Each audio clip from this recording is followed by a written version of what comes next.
Right, so we've removed the inner primary chain case cover, and all we've got to do now is remove the clutch housing, which also has the engine breather assembly on the top. This is a T160 clutch housing because that enables me to fit the electric start. Okay, and so it's got like a hole here for what would be the crossover shaft for the gear change. Right, so what we've got to do is we've got to undo the nut on the clutch hub, then pull the clutch hub off, then undo these three Allen screws, and the assembly just comes off. Now this is a really simple job if you've got the right tools. If you haven't got the right tools, it's a bit of a nightmare job. Right, because we've got the clutch here and it turns. So we need to lock the clutch hub to stop it turning so that we can undo it.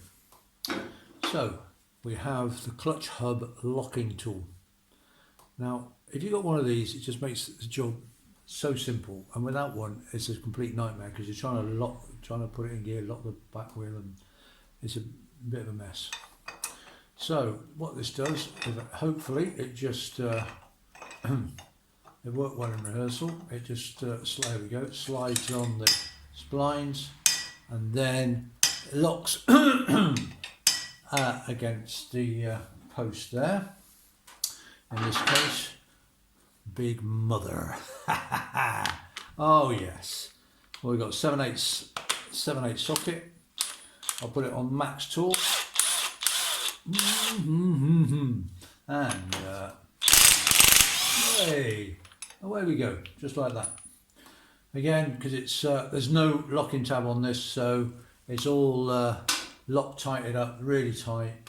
But with this baby, it's that's it, straight off. Okay, so that's the first tool, first job done. Now the second problem is that the actual hub is now a taper fit on the shaft, and so it won't come off because it's been pushed onto the taper by the nut.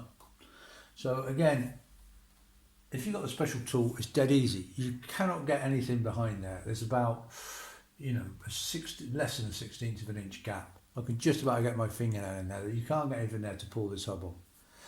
So what you do is you have the special clutch hub removing tool. Now the inside of the hub there is threaded specially to take this tool. So all you do is you screw that,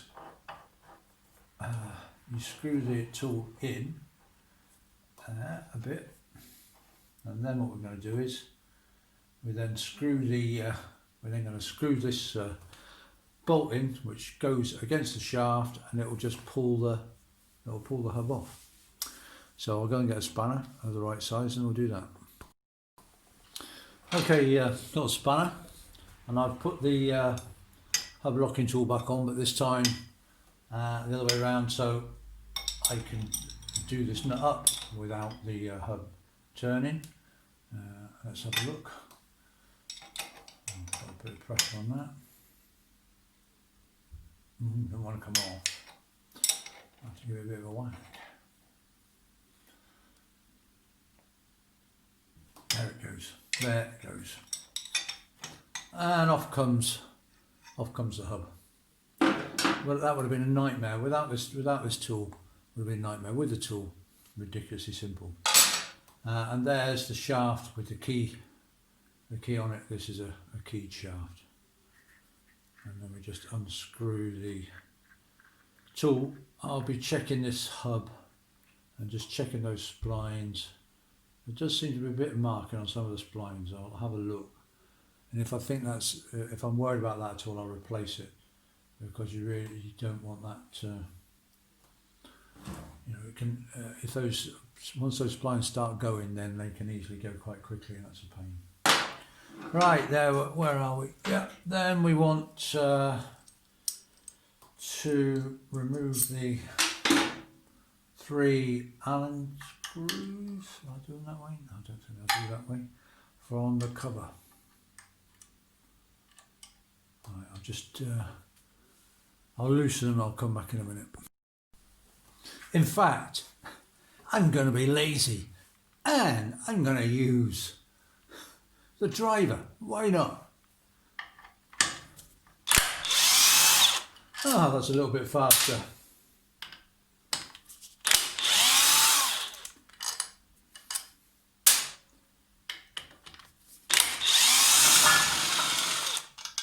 And there we have the clutch housing off, the breather, engine breather assembly on top, and there we have the gearbox sprocket.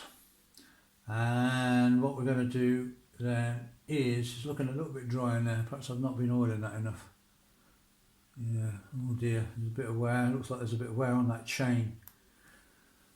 Let's check the back end. Yeah, that chain is a little worn. Anyway, I'm going to be removing this the nut next on the gearbox sprocket, and I have my latest new invention, which I will hopefully use to get that off. At this point, I think I should just mention that removing the clutch housing today was so much easier because yesterday I'd already removed the starter motor, because I have electric start fitted to my bike. Yesterday I didn't need to remove the motor, but today it needed to be removed so I could get the clutch housing off. And so the job today was a lot easier because the motor was already gone. So that's great. Okay, so we have now got revealed the gearbox sprocket, and we're going to have to remove the nut, which is difficult. The nut is done up to high torque, and it's Loctited, and it's got a double lock washer on it, because you obviously don't want it coming undone. But that means it's difficult to take off. So in a minute I'm going to remove the tabs, and then we'll have a go at that. Just while we're looking, just to mention, that is the pressure release valve. Okay, hidden away up there.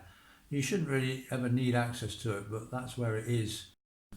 Okay, we're going to try getting that sprocket off now. Originally, that nut was just done up and undone with a cold chisel and a big lump hammer. Bang, bang, bang, bang. And that's not great, and that's why it's a brand new nut, because that's the proper box spanner to fit that nut. So that nut was done up with this box spanner. The problem is the box spanner is not ideal for doing those sorts of nuts. Like you can feel it's quite loose as it is, and of course you can't torque it. You just have to basically do it up as tight as you can. So I was saying I had a new tool before, and I've invested a lot of money in three sockets. Is that right? No, no, don't want that one. In these three. So I've got a socket that fits, hopefully, better add anyway. That doesn't feel quite right, but it's the right size. Well, it fits that nut, but that's a three-quarter drive. So then I've got a 3/4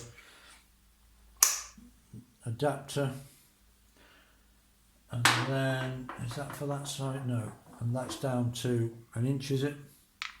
And then another adapter down. Is that 1/2 inch?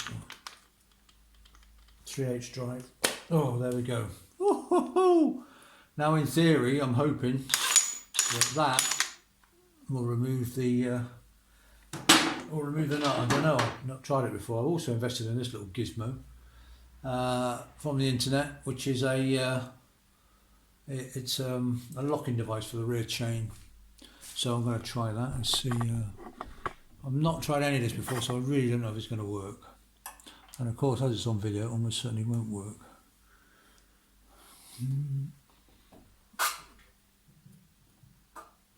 Right, so that's you can see that, yeah. So that's allegedly going to lock the rear chain without breaking the chain, without breaking itself. And now, heavens above, we're going to try and shock this nut into coming undone with our mega remover. Hopefully just ignore the phone. Okay, what's going to happen? Oh, I really don't know. Oh, hey! And just like that, there it is. That is good. I can't tell you how good that is. Right, that's great. And then we'll break the chain, as it were, take that off, and then we can pull the sprocket off. Hoorah!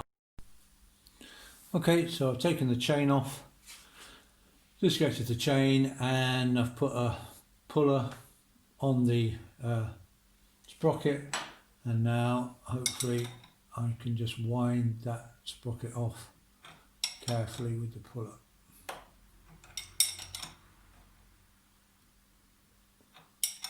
There it comes.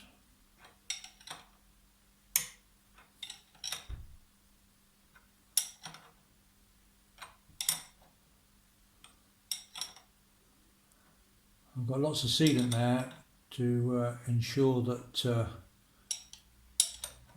yeah, we've got the we've got the oil seal. There is an O-ring seal there, and that's what's been stopping it coming out. The O-ring seal was well seated inside the sealant. We're nearly out there. Because what you don't want is for oil to come down the splines between the shaft and the sprocket.